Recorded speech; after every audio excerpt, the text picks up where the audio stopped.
Bien, donc nous ouvrons donc la matinée.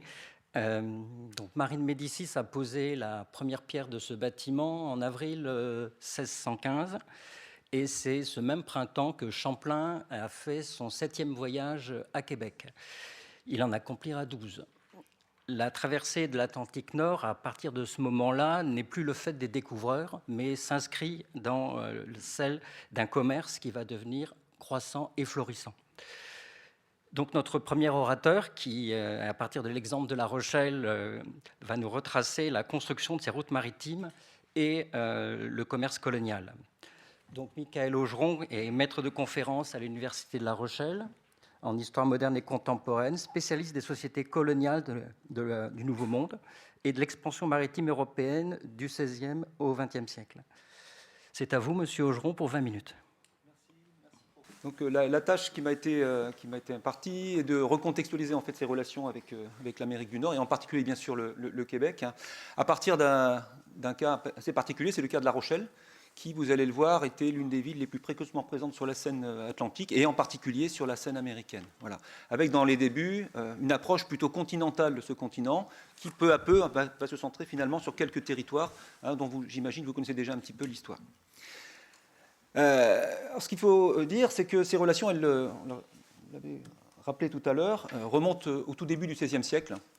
Et pour cette période, les archives françaises sont, il faut le dire, assez lacunaires pour reconstituer un petit peu les événements et puis les acteurs en fait, qui ont participé à ce grand mouvement de regard en direction des Amériques.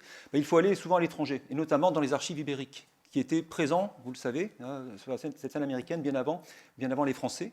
Et surtout, ils avaient un réseau d'espionnage, y compris dans les ports français, qui permettent en fait ces réseaux aujourd'hui de reconstituer en fait peu à peu cette histoire qui nous concerne tous ici. Alors en gros, voilà, une grande partie de ce que je vais vous dire vient des archives de Lisbonne, de Simancas, de Madrid, de Mexico et bien d'autres. L'archéologie également nous permet aussi de compenser les lacunes des textes, donc ces mêmes archives que je viens d'évoquer à l'instant. Et on retrouve ici ou là sur le continent américain, et notamment en Amérique du Nord, ici on se trouve en Floride, des artefacts qui rappellent ces relations avec le centre-ouest, mais aussi la Normandie en particulier. Alors essayons dans un premier temps d'essayer de voir à quel moment les Rochelais mettent le pied sur ce continent américain. On ne peut pas donner de date précise, même si l'on sait que les Normands et les Bretons y étaient présents avant. Les Rochelais investissent dans cette économie atlantique américaine au plus tard dans les années 1510. Et quand je dis dans les années 1510, c'est dans la pêche des autres, et en particulier dans la pêche des Bretons. Alors en fait, on n'a pas encore de marins qui prennent la mer à ce moment-là depuis La Rochelle, mais on commence à s'intéresser tout doucement à ce continent américain et en particulier à cette ressource nourricière si importante jusqu'au cœur du XXe siècle, comme on le sait.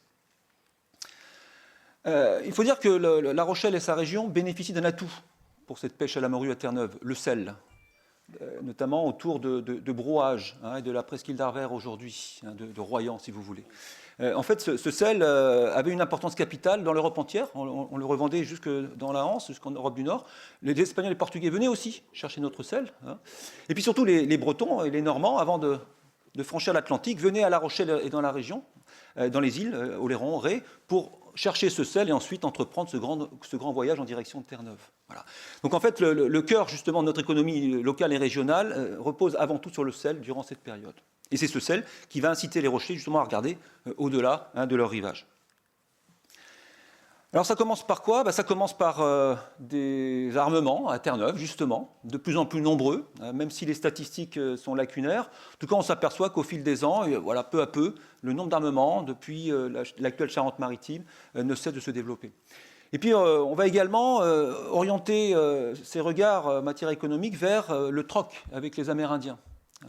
C'est-à-dire qu'en longeant le littoral, eh bien voilà, on s'arrête ici ou là. On tisse de véritables alliances aussi, et je pense que Gilles en parlera tout à l'heure, qui permettent eh bien, de commercer, et en particulier ces peaux et fourrures, dont La Rochelle va vite se faire une spécialité. J'y reviendrai tout à l'heure, mais à la fin du XVIe siècle, La Rochelle est déjà en fait, la principale importatrice de peaux et de fourrures américaines. Voilà, et un monopole qu'elle va conserver jusqu'au XVIIIe siècle. On y reviendra tout à l'heure. On a également des expéditions à partir du milieu du XVIe siècle en direction du Brésil. Donc vous avez là une superbe carte. Un Brésil qui va fournir du bois, en particulier le bois de braise, qu'on va appeler le bois Brasil, et ensuite le bois Brésil, donc ce bois qui va donner le nom au pays. Son nom au pays, c'est un bois tinctorial, même si on peut aussi en faire des meubles. Il se revend très cher quand il arrive dans les ports européens, et en particulier bien sûr donc à La Rochelle. Et puis parallèlement, on troque des animaux exotiques auprès des Amérindiens du Brésil, en particulier des singes et des perroquets. Quand on regarde les membres de la cour, par exemple, à Paris, et plus tard à Versailles, on s'aperçoit que la plupart des grands, comme on les appelait à l'époque, avaient des singes ou des perroquets. Et c'était aussi des cadeaux de prestige qu'on offrait aux uns et aux autres, les personnes qu'on voulait honorer. Alors ce bois nécessite une intendance, la coupe. Alors parfois on a des Européens, des Français qui restent sur place, qui travaillent avec les Amérindiens pour justement préparer le cargaison de bois de l'année d'après, quand les bateaux reviennent en direction donc, de ces rivages brésiliens. Alors combien faut-il de temps pour traverser l'Atlantique à ce moment-là? Alors bien sûr tout dépend de la destination, mais si on peut prendre le golfe du Mexique, il faut à peu près en moyenne 80 jours de mer, en fait. Avec des records à 65-70 jours, et parfois les expéditions peuvent s'étendre à plus de 120 jours de mer. Donc quand on voit le nombre d'heures qu'il faut en avion aujourd'hui, on a bien sûr un autre rapport espace-temps à l'époque. Et puis peu à peu, les colonies espagnoles et portugaises se développant, nos Onisiens et Saintongeais, donc nos Charentais-Maritimes d'aujourd'hui, commencent à commercer avec les Espagnols. Voilà. Au Mexique, justement, sur le littoral brésilien, mais aussi dans tout le bassin anti-Caraïbe, en toute illégalité. Parce qu'à l'époque, eh bien, ce commerce relève de la contrebande. Mais une contrebande qui est admise au plus haut niveau de l'État en France. On a même les rois et reines de France qui investissent dans ces expéditions de contrebande en direction des Amériques. Tout ce qui est bon pour le royaume et qui est mauvais pour les voisins, eh bien, c'est aussi bon pour le trésor royal, finalement. Donc, on a un jeu diplomatique qui fait que, officiellement, l'État français condamne ces opérations de contrebande, mais dans les faits, il participe activement avec la complicité des autorités portuaires. Alors, qu'est-ce qu'on échange auprès de ces colons? Beaucoup de choses, de l'or, de l'argent, bien sûr, mais aussi des produits tinctoriaux, et en particulier la cochenille, ce petit insecte-là, qui va servir ensuite, une fois traité, à atteindre des tissus. Et puis, de plus en plus, on va retrouver de l'indigo, notamment, et bien d'autres produits issus de ces colonies espagnoles, et surtout, bien sûr, du sucre. Alors, ce commerce de contrebande, il se fait en général bon gré, mal gré. Donc, tout le monde s'y retrouve, y compris bien sûr les colons ibériques, parce que ça leur permet d'écouler à meilleur prix qu'au marché officiel leur propre production, puis acheter des produits français à moindre coût que s'ils se passaient par les marchés officiels de Séville ou de Cadix plus tard. Mais ce commerce se fait aussi ce qu'on appelle au bout de la pique. C'est-à-dire que voilà, si les colons ne veulent pas commercer, on les menace d'une descente, comme on disait, c'est-à-dire d'une attaque pirate, et avec tout ce qu'on peut imaginer derrière en matière de razzia et de mort parfois. Alors, on va également essayer de trafiquer avec les Indiens pour d'autres matériaux, comme par exemple ces perles, qu'on va pêcher au Venezuela et en Colombie, donc à travers bien sûr des huîtres perlières. Et puis, on va également pratiquer la piraterie pure et dure, depuis La Rochelle en particulier, tout en sachant qu'au XVIe siècle, La Rochelle, c'est le principal port pirate de France. Et ça repose sur des statistiques que j'ai pu établir. C'est en grande partie lié, alors il ne faut pas confondre aussi, mais la diffusion du protestantisme dans la ville, parce que le fait de s'en prendre aux intérêts catholiques sur les mers, c'est aussi défendre la foi protestante, pensait-on, surtout pendant les guerres de religion. Mais il ne faut pas non plus se méprendre sur cette position-là, parce que investissent aussi dans ces opérations pirates protestantes depuis La Rochelle ou la Normandie aussi, beaucoup de catholiques, y compris la reine de France, Catherine de Médicis. C'est-à-dire qu'en gros, l'argent, si je me permettez, ne connaît pas les frontières confessionnelles. Voilà. Henri de Navarre, futur Henri IV, investit aussi dans la piraterie. Il arme lui-même d'ailleurs des bateaux pirates. Voilà. Et là aussi, officiellement, on s'en défend auprès des ambassadeurs portugais et espagnols, mais tout le monde est de connivence, tout en sachant que les pirates versent à peu près, pour acheter leur impunité, 40% de leur butin en retournant au port. C'est une moyenne, à peu près. Voilà. Et je dis bien, ça remonte jusqu'à la cour de France. On a même des évêques qui investissent dans la piraterie protestante, il faut le faire. Voilà. Alors voilà, en gros, les statistiques vous montrent bien voilà, que les deux grandes régions qui pratiquent cette piraterie sont aussi les deux grandes régions protestantes de France. Il y a aussi des catholiques qui pratiquent la piraterie, mais ils sont très très minoritaires au XVIe siècle par rapport à cette activité, ce qui n'est pas le cas au siècle suivant. Alors, juste un petit aparté pour vous montrer que ce n'est pas seulement l'Amérique qui intéresse les Rochelais et les Charentais-Maritimes de manière plus générale, c'est aussi l'Afrique, même si on y est bien moins présent que les Normands, pour différentes raisons. Et en particulier parce que justement l'Amérique voilà, est une terre promise vue comme cela par les Rochelais et ils préfèrent investir outre-Atlantique plutôt que de risquer leur vie et leurs capitaux dans le golfe de Guinée, qui est assez contrôlé par la marine portugaise en particulier. En tout cas, de temps en temps, ils vont y chercher ce qu'on appelle la malaguette, un faux poivre si vous voulez, de l'ivoire et de l'or. Et de plus en plus, eh bien, on va pratiquer la traite des Noirs. Alors pas une traite officielle, parce qu'il faut attendre les années 1640-1642 pour que l'État français, l'État royal, accepte officiellement la traite des Noirs. Mais à cette époque, c'est une traite illégale, qui est très souvent liée d'ailleurs à la piraterie. Moi, j'appelle ça une traite de prédation. C'est-à-dire on va capturer les navires négriers portugais ou espagnols et revendre les cargaisons aux colons espagnols et portugais en Amérique. Voilà. Tout le monde, là aussi, personne n'est dupe. C'est intéressant parce qu'on n'a pas acheté les cargaisons initiales, et voilà, tout est bénéfice quand on les vend justement outre-Atlantique. Alors, tout ce jeu, y compris en matière de navigation, ne peut pas se faire finalement sans des complicités locales dans le monde ibérique, y compris pour franchir l'Atlantique. Quand on part de France, eh bien, en général, on s'arrête à Madère, donc île alors portugaise, ou alors aux Canaries, archipel alors espagnol.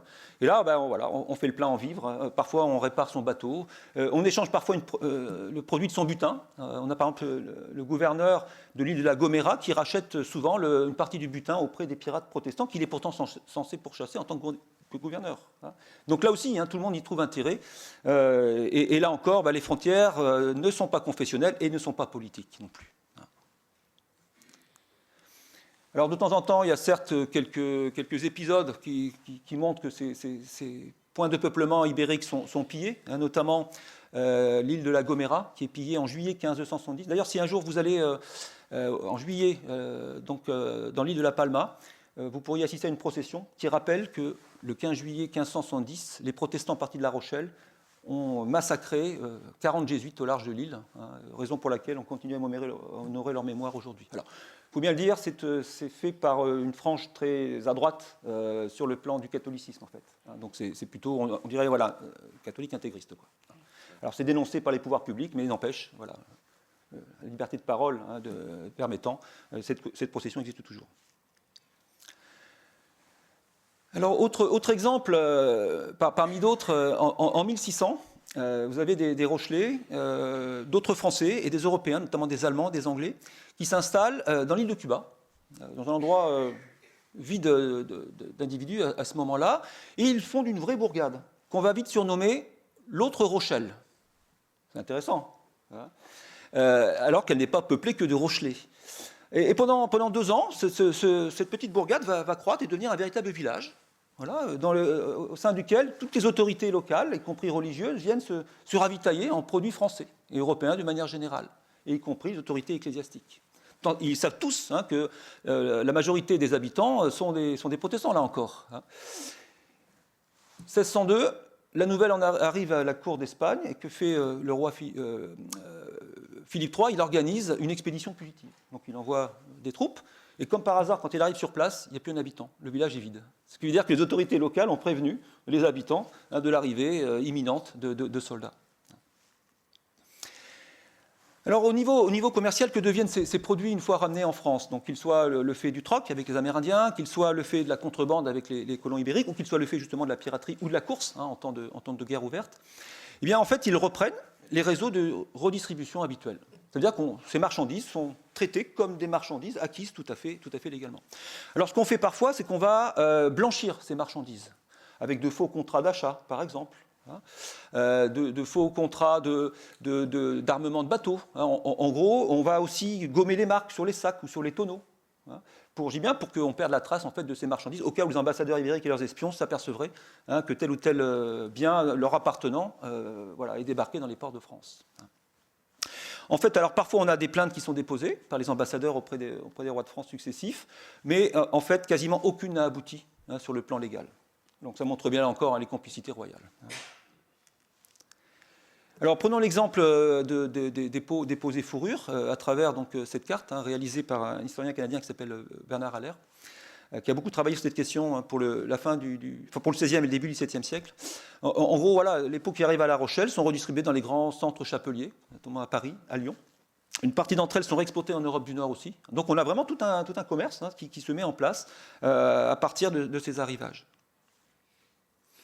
L'or et l'argent américain, bien lui aussi est traité tout à fait légalement dans les ateliers monétaires de France, notamment en Normandie et à La Rochelle, mais aussi en terre de Navarre, donc dans les 2 ateliers monétaires qui relevaient de la couronne de Jeanne d'Albret, donc d'Henri de Navarre, futur Henri IV ensuite. Voilà. Donc là aussi, les autorités, elles blanchissent finalement cet or et cet argent. Comme on retrouve les perles aussi sur les coups des grandes dames d'alors, et tous savent qu'elles n'ont pas forcément été acquises de manière légale. Alors, il en est de même, bien sûr, pour le sucre. La Rochelle devient, dès la fin du XVIe siècle, le principal port de redistribution du sucre ibérique, en particulier en direction des Pays-Bas. Voilà, qui va, Amsterdam s'imposant comme la capitale européenne du sucre à l'époque, en matière de traitement, de raffinage, mais aussi de redistribution commerciale, dans une grande partie de l'Europe. Alors, vous avez là une carte de synthèse qui finalement nous montre que les Rochelais, comme les Normands, sont présents en fait sur l'ensemble de la scène américaine, sur l'ensemble des eaux atlantiques. Ils en connaissent les routes de ces eaux atlantiques. Et quand je dis les routes, c'est aussi la géographie, bien sûr, et les vents, bien évidemment, qui servent à porter ces navires. Alors, ce ne sont pas de gros navires qui partent. Ce sont en général des embarcations qui font 20, 30 mètres de long. Donc, ce sont vraiment de petites unités, mais sur lesquelles on s'entasse de manière importante, parce qu'il n'est pas rare que des gens disparaissent en mer. On estime à peu près parfois à 15% des équipages qui ne reviennent pas à quai. Voilà. Pour des expéditions qui en moyenne durent 6 mois et qui peuvent parfois s'étendre sur 1 an et demi.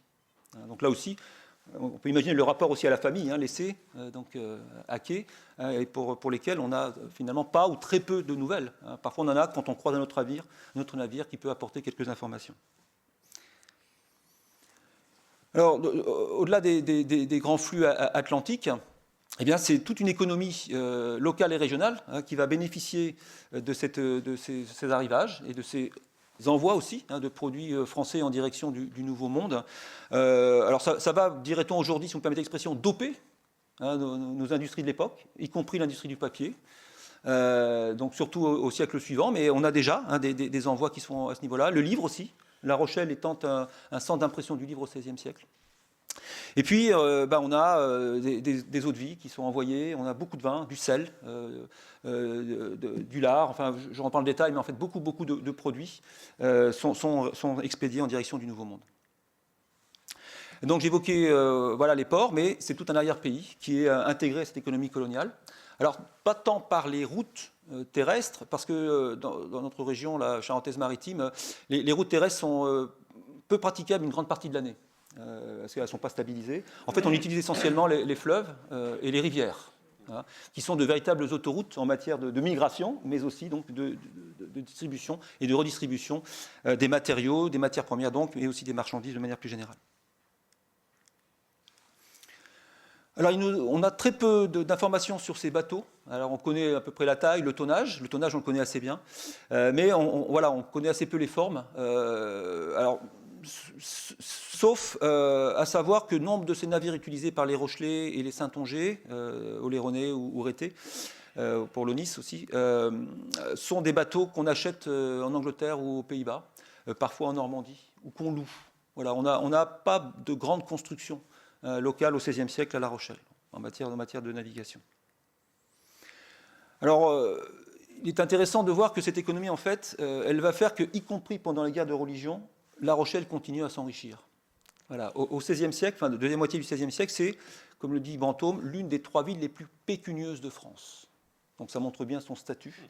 Et voilà, alors que pendant la guerre de religion, c'est la crise, la guerre, les destructions. Alors La Rochelle, c'est bien sûr la guerre aussi, mais ce n'est pas la crise et la destruction, parce que cette ville a continué à s'embellir. Et surtout, les vieilles maisons à pans de bois sont de plus en plus transformées en maisons de pierre. Et là, c'est un bon signe d'enrichissement, voilà, sur le plan matériel. Et le processus va continuer jusqu'au grand siège de 1627-1628, avec le Richelieu.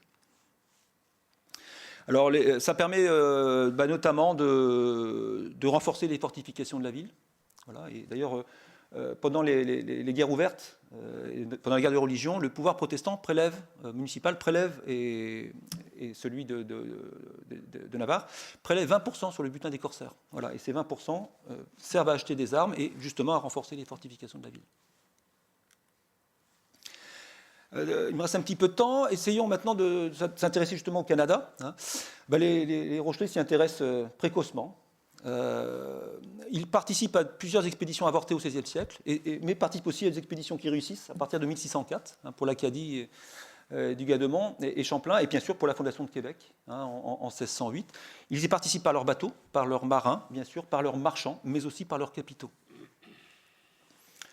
Mais ce ne sont pas des gens à focaliser leur regard et leurs investissements sur une seule destination. Parce que la diversification de l'économie, c'est aussi un gage de sécurité, si les choses se passent mal à tel ou tel endroit. Voilà. Et donc, ils vont parallèlement regarder ailleurs, et en particulier en direction des Antilles.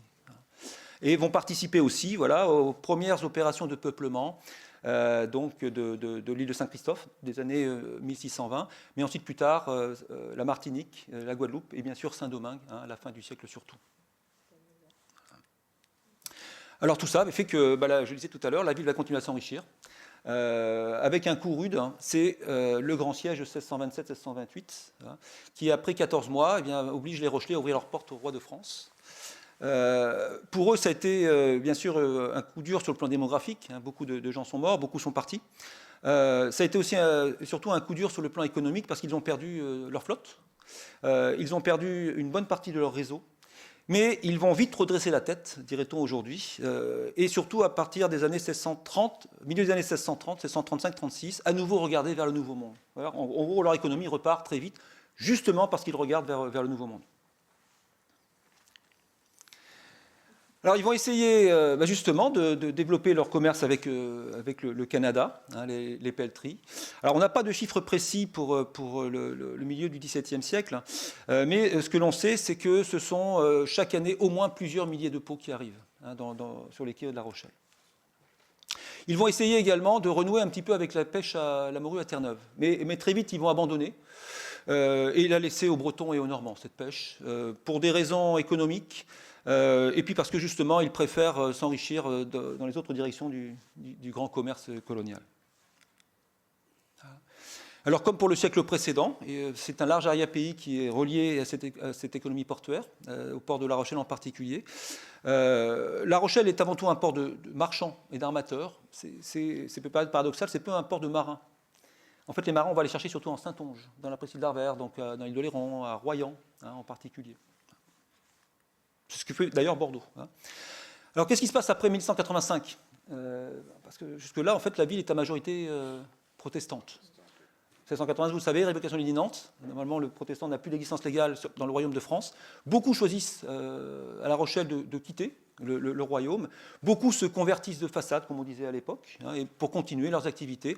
Ceux qui restent protestants, même si officiellement ils ne le sont plus, mais dont on sait qu'ils continuent à pratiquer la foi protestante, s'appuient souvent sur des prêtres non catholiques pour continuer à commercer officiellement avec les Amériques.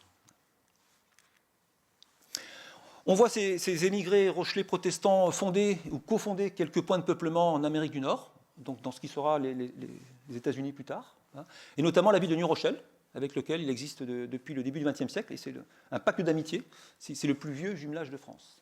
Voilà. Mais vous voyez sur la carte, on les retrouve dans d'autres points de peuplement sur cette côte est américaine. Alors il en reste un héritage un peu partout, notamment des maisons qui ont été fondées par ces huguenots, comme on les appelait encore à l'époque. Voilà. Un peu partout sur cette côte est. Certains ont trouvé la misère, mais d'autres ont fait fortune, comme ce planteur esclavagiste, dont on dit d'ailleurs quand on va sur place, on vous dit c'était un bon maître avec ses esclaves, parce que lui-même ayant été persécuté, il ne pouvait pas persécuter les autres. Voilà, j'adore ce type de discours, c'était un maître esclavagiste. Voilà. Et si vous allez un peu partout sur cette côte est, comme au Canada, eh bien on a tout un ensemble de toponymes, de noms de rues, etc., qui rappellent ces liens ancestraux. Donc, bien sûr, on le connaît bien pour le Québec, mais ça marche aussi pour les États-Unis. Comme par exemple ici, voilà, vous avez deux Rochelais qu'on honore donc, dans le French Quarter, le centre historique de Charleston. Voilà. Quand vous allez dans les cimetières, je me suis amusé un petit peu à faire du touriste en la matière. On y retrouve des pierres tombales. Alors, soit d'époque, soit établies 1, 2, 3 ou 4 générations après la mort donc des personnes concernées par ces tombes. Alors en fait, au XVIIIe siècle, c'est un âge d'or à La Rochelle comme ailleurs sur le plan économique. On a vraiment une économie qui avance à 2 chiffres, on dirait aujourd'hui. Et La Rochelle en bénéficie. La ville continue à se transformer également. Et on est là dans une période d'apogée, avec aussi des envois de migrants de l'autre côté de l'Atlantique. Alors je ne vais pas vous donner les chiffres pour les Antilles, je n'ai pas beaucoup le temps, mais pour le Canada, on estime qu'au XVIIe et XVIIIe siècle, jusqu'au traité de Paris de 1763, ont quitté les ports de France à peu près 70 000 personnes, 70 000 Français. Voilà. Sur ces 70 000, vous en avez à peu près 29 000 qui ont passé au moins une année au Canada, ce qui veut dire que la majorité n'y vient que pour faire du commerce. Ce sont des marins et des marchands, pour l'essentiel. Voilà. Et sur ces 29 000, vous en avez à peu près 9 000, 9 500 qui ont fondé famille. Donc ce sont les fameuses familles souches, comme disent les Québécois aujourd'hui. Voilà. Et ce qui est intéressant, c'est que, au-delà des historiens, bien sûr, qui travaillent sur ces questions avec les généalogistes, vous avez aussi des médecins qui ont travaillé sur ces mêmes questions, et au niveau notamment de la génétique. Voilà, parce qu'on arrive à suivre certaines maladies génétiques un peu partout en Amérique, et notamment au Canada. Voilà, vous avez là donc une carte qui nous montre que vous avez à peu près 22% de ces migrants que j'évoquais, les familles souches, qui sont issus de l'ancienne région Poitou-Charentes. Voilà. D'ailleurs, c'est pour ça qu'on avait fait l'inventaire de mémoire associé à ces migrants. Voilà. J'en terminerai sur la traite des Noirs. Le XVIIIe siècle, c'est une période de concurrence exacerbée entre les ports français, bien plus que dans les périodes antérieures. De plus en plus de ports participent à l'économie atlantique. Ce qui veut dire qu'il va falloir continuer aussi à diversifier ses investissements pour s'en sortir sur le plan commercial. La Rochelle va officiellement entrer dans la traite des Noirs donc, dès 1640-42, avec l'envoi du premier navire négrier de France. Alors, j'exagère un peu parce que le navire est parti de La Rochelle, avec des capitaux de La Rochelle, mais c'est un navire normand à l'origine. Donc on a bien là ces deux régions qui vont collaborer pour lancer officiellement cette activité. Au XVIIe, La Rochelle est le premier port négrier de France, et au XVIIIe, c'est le 2e ou 3e en fonction des périodes, loin derrière Nantes, qui est le premier port négrier de France. Alors, comme pour le reste de l'économie, il y a un réseau de redistribution d'approvisionnement qui se met en place, qui lui aussi va s'étendre dans un vaste arrière-pays, y compris jusqu'en Suisse. Les Suisses ont investi dans 12% des traites négrières françaises, alors que ce n'est pas forcément un grand pays maritime, comme on sait. Voilà. Et notamment via les ports de Nantes, de La Rochelle et de Bordeaux, via des réseaux, là encore, protestants pour La Rochelle. Alors, au XVIIIe siècle, ce sont certaines années des dizaines de milliers, voire plus de 100 000 pots qui arrivent à La Rochelle. On a du mal à l'imaginer aujourd'hui, mais les statistiques sont tout à fait claires en la matière, ce qui continue d'ailleurs à faire que les animaux vont se diversifier sur la côte est des États-Unis et du Canada, bien sûr aussi.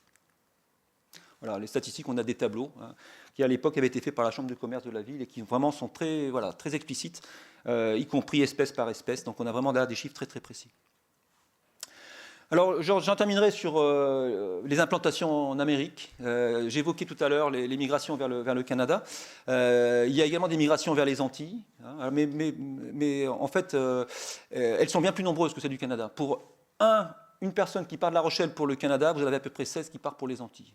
Donc on a vraiment un déséquilibre. Alors que les Antilles sont de véritables colonies mouroirs, contrairement au Canada. Mais ce n'est pas l'image que les gens ont à l'époque. On a l'impression qu'on va mourir au Canada et qu'on va bien vivre et s'enrichir aux Antilles. Mais c'est l'inverse finalement qui est la réalité. Alors on a là encore quelques domaines, quelques bâtiments qui nous rappellent ces liens à la France. Là, on se trouve à Haïti, donc l'ancienne Saint-Domingue. On a tout un ensemble de patrimonial, mais en perdition, faute de moyens. Et puis surtout, vous connaissez aussi l'instabilité qui interdit d'agir sur cet héritage. Alors qu'on a beaucoup de documents qui permettraient de développer le tourisme à Haïti. Beaucoup de documents. Ouais. Et puis on a aussi des jeux de miroirs. Notamment ici, vous avez Louisbourg, cette forteresse française détruite par les Anglais qui a été reconstruite pour un tiers dans les années 1960 par nos amis canadiens.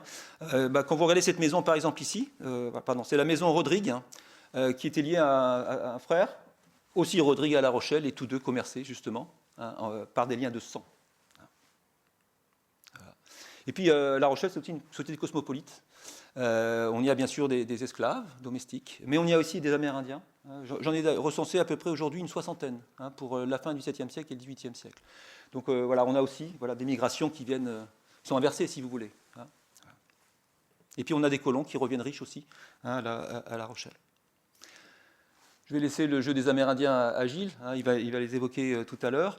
Mais ces Amérindiens, s'ils font rêver au XVIe siècle, encore au XVIIe, ils ne le font plus au XVIIIe siècle parce qu'en fait ils deviennent banals ou banaux, si vous me permettez l'expression, parce qu'on les côtoie à La Rochelle et puis les marins les côtoient aussi quand ils vont dans le Nouveau Monde.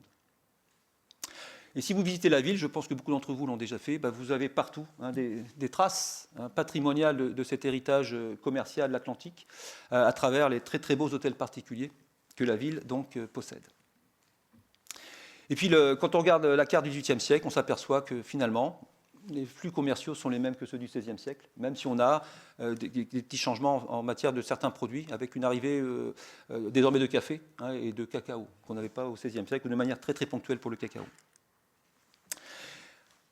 Finalement, et j'en terminerai là, ce sont des centaines de personnes qui vivent directement de cette économie atlantique à La Rochelle, des milliers si on y inclut les emplois indirects, comme on dirait aujourd'hui, donc les portefaix, les armateurs, les marins bien sûr, mais aussi les boulangers et autres artisans justement qui bénéficient aussi de cette ouverture maritime.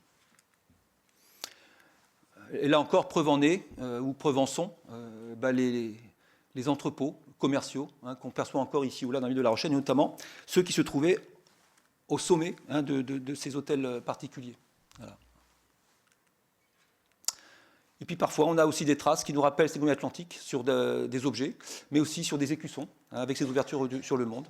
Vous avez ici la préfecture, qui a appartenu à un grand négrier de La Rochelle. Voilà. Et puis, quand on regarde aussi les cartes, on s'aperçoit qu'on a développé l'économie du sel, là encore, pour contribuer au port de la ville, pour contribuer à cette économie.